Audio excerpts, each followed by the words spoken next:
میرے دوستوں، آج کی اس ویڈیو میں ہم آپ کو ایک ایسا سچا واقعہ بتائیں گے جسے سن کر آپ بھی حیران ہو جائیں گے اور سوچنے لگیں گے کہ جب شادی والے دن دولہے نے جہیز میں کار کی مانگ کر دی تو پھر دلہن نے جو کیا کسی نے سوچا بھی نہیں تھا کہ ایسا کچھ ہو جائے گا۔ میرے دوستوں، آپ اس ویڈیو کو آخر تک ضرور دیکھیے گا کیونکہ یہ ویڈیو بہت دلچسپ ہونے والی ہے، اور ساتھ میں اس ویڈیو کو ایک لائک کرتے ہوئے ہمارے چینل کو ضرور سبسکرائب کر لیجیے گا کیونکہ ہم آپ کے لیے اسی طرح کی ویڈیوز لاتے رہتے ہیں۔ تو چلیے دوستوں، شروعات کرتے ہیں۔ پیارے دوستوں، گجرات کے احمد آباد میں دو پریواروں کے بیچ لڑکا اور لڑکی کی شادی طے ہو گئی۔ پھر کچھ دن کے بعد ان کی منگنی بھی ہو گئی، یعنی سگائی ہو گئی۔ لڑکی کافی اچھی پڑھی لکھی تھی۔ سگائی کے بعد تقریباً 1 سال کا وقت گزر گیا۔ اس کے بعد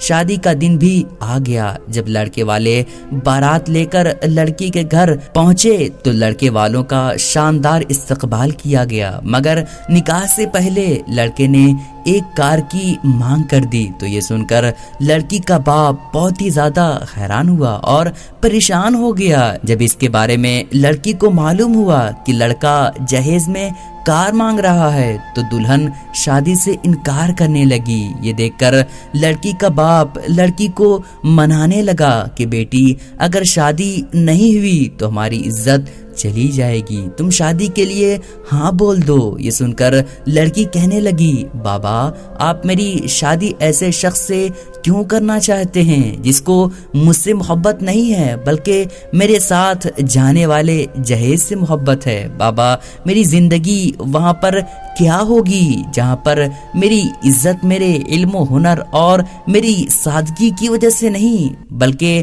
میرے ساتھ میں جانے والا فریج، کار اور دوسری مہنگی چیزوں کی وجہ سے ہوگی۔ یہ سن کر لڑکی کے باپ کی آنکھوں میں آنسو آ گئے اور وہ کہنے لگا کہ اگر اب شادی نہ ہوئی تو لوگ کیا کہیں گے اور ہماری عزت بھی خاک میں مل جائے گی۔ جب میں نے اتنا کچھ کیا تو میں کار کا بھی انتظام کر سکتا ہوں، مگر میری بیٹی تم انکار مت کرو۔ میرے دوستوں، وہ لڑکی اپنے باپ کی آنکھوں میں آنسو دیکھ کر شادی کے لیے تیار ہو گئی۔ اس کے بعد ان دونوں کی شادی بھی ہو گئی۔ شادی کے 2 دن بعد لڑکی کے والد یعنی کہ لڑکی کے باپ نے کار کا انتظام کر دیا۔ لڑکا کار پا کر بہت ہی زیادہ خوش ہوا۔ اس کے بعد اپنی بیوی کو بٹھا کر گھر جانے لگا۔ راستے میں وہ گاڑی بہت تیز اسپیڈ سے چلاتا رہا اور گاڑی میں میوزک بھی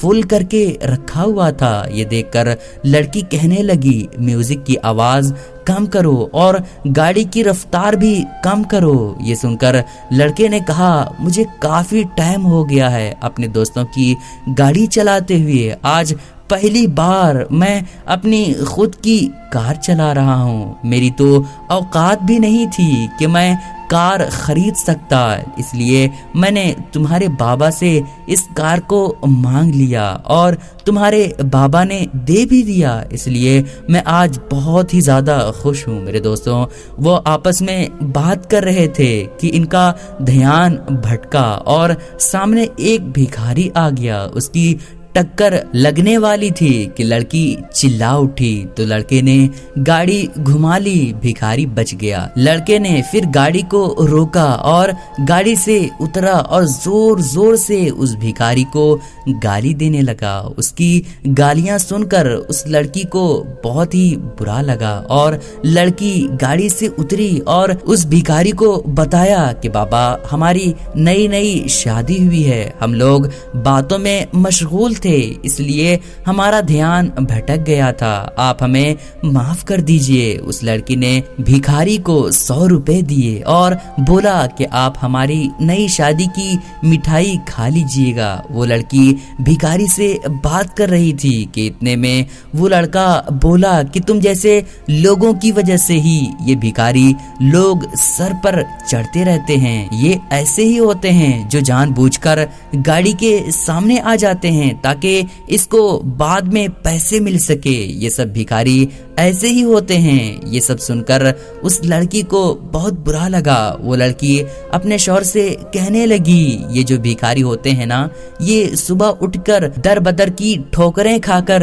بھیک مانگتے ہیں، تب جا کر انہیں تھوڑا بہت کچھ ملتا ہے۔ جب وہ محنت کرتے ہیں تو ان کو کچھ ملتا ہے، اور جہاں پر میرے بابا نے مجھے اتنا پال پوس کر مجھے اتنا بڑا کیا، انہوں نے اپنا سب کچھ آپ کے حوالے کر دیا۔ آپ نے جو کچھ مانگا تھا سب کچھ آپ کو دے دیا۔ اب آپ ہی بتائیں کہ یہاں پر اصلی بھکاری کون ہے؟ وہ جو گاڑی کے نیچے آ گیا تھا وہ ہے، یا پھر اس گاڑی کو چلانے والا شخص ہے؟ میرے دوستوں، یہ سن کر اس لڑکے کے ہوش ٹھکانے آ گئے اور اس کے کان کھلے کے کھلے رہ گئے، اور اس کو یہ احساس ہو گیا کہ یہاں پر اصلی بھکاری کون ہے۔ وہ لڑکا یہاں پر شرم سے کچھ بول نہیں پا رہا تھا۔ یہاں پر اصلی بھکاری تو وہ لڑکا تھا۔ اس کو یہ بات تو خود احساس ہو گئی تھی۔ لڑکی کی ان باتوں کو سن کر لڑکا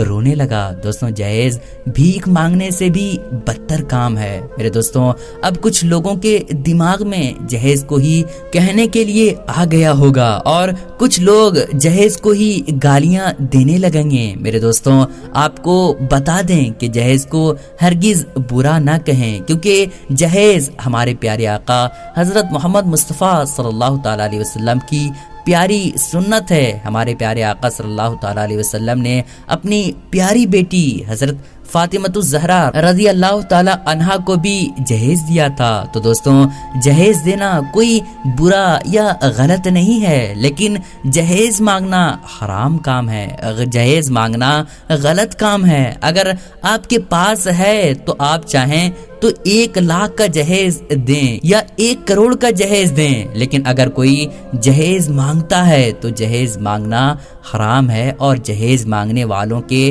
یہاں اپنی بیٹی کو نہیں دینا چاہیے۔ دوستوں، اس کے پیچھے کی سب سے بڑی وجہ یہ ہے کہ اگر آج آپ سے کوئی 1 کروڑ جہیز مانگتا ہے اور آج آپ 1 کروڑ کا جہیز دے بھی دیں گے، کیسے بھی کر کے آپ وہ پورا کر دیں گے، چاہے آپ ادھار یا قرضہ لے کر ہی کیوں نہ دیں، لیکن ایک بات ہمیشہ یاد رکھنا، جو جہیز مانگتے ہیں نا، ان کے منہ ہمیشہ کھلے ہوتے ہیں۔ وہ ہمیشہ کسی نہ کسی چیز کی ڈیمانڈ کرتے رہتے ہیں۔ آج کار کی ڈیمانڈ کرتے ہیں تو کل بائک کی ڈیمانڈ کریں گے، یعنی کہ وہ ہمیشہ کسی نہ کسی چیز کی ڈیمانڈ کرتے رہیں گے۔ تو ہمیشہ یاد رکھیں کہ آپ کو جہیز کو کبھی گالی نہیں دینی چاہیے۔ آپ جہیز کو ہرگز گالی نہ دیں، بلکہ آپ جہیز مانگنے والوں کو برا کہہ سکتے ہیں، لیکن جہیز کو آپ ہرگز برا نہ کہہ سکتے ہیں، کیونکہ یہ ہمارے پیارے آقا صلی اللہ تعالی علیہ وسلم کی